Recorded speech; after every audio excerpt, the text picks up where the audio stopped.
Juneteenth, America's second Independence Day.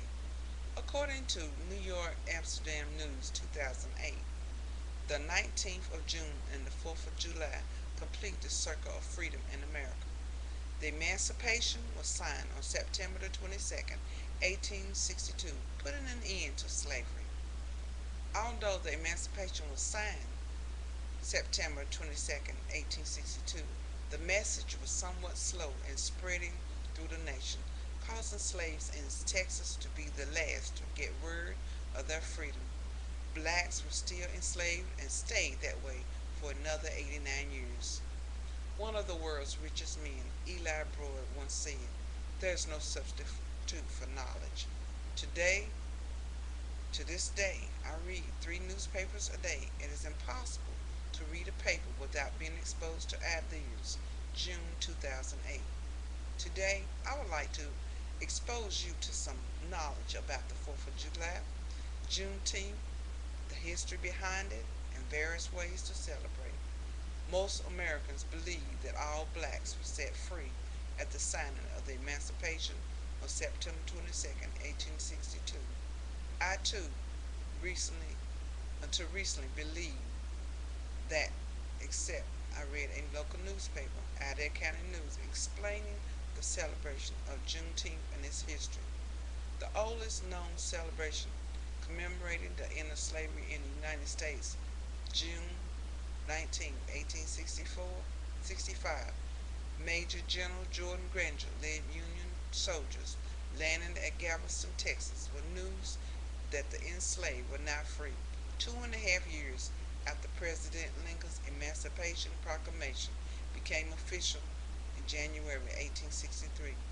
The surrender of General Lee on April 1865 enabled Union troops to enforce the new executive order. The 4th of July is celebrated each year, declaring Independence Day. The 4th of July honors the birth of the United States of America and the signing of the Declaration of Independence. Celebrations include picnics, patriotic parades, concerts, fireworks, and the flying of the American flag. The tradition of Juneteenth began on the evening of June 19, 1865, when thousands of freed slaves filled the streets of Galveston, Texas. They sang, danced, and prayed to celebrate their new freedom. They also prepared special foods.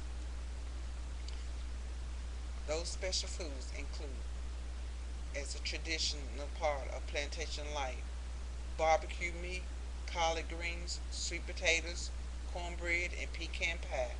Many red foods are prepared to remind people of the blood spilled during the Civil War. There are red drinks, red barbecue sauce, and a special emancipation cake. This emancipation cake, as I know it to be the red velvet cake, according to Juneteenth, written by Janie Levy, celebrating the end of slavery. A recipe for the emancipation cake is as follows: 2 cups of cake flour, 3 tablespoons of unsweetened cocoa powder, 2 teaspoons of baking powder, 1 teaspoon of salt, 3/4 cup of softened butter, 1 3/4 cup of sugar, 4 large eggs, 1 cup of milk, 3 teaspoons of red food coloring, and 1 teaspoon of vanilla extract. The frosting for this is vanilla ice frosting.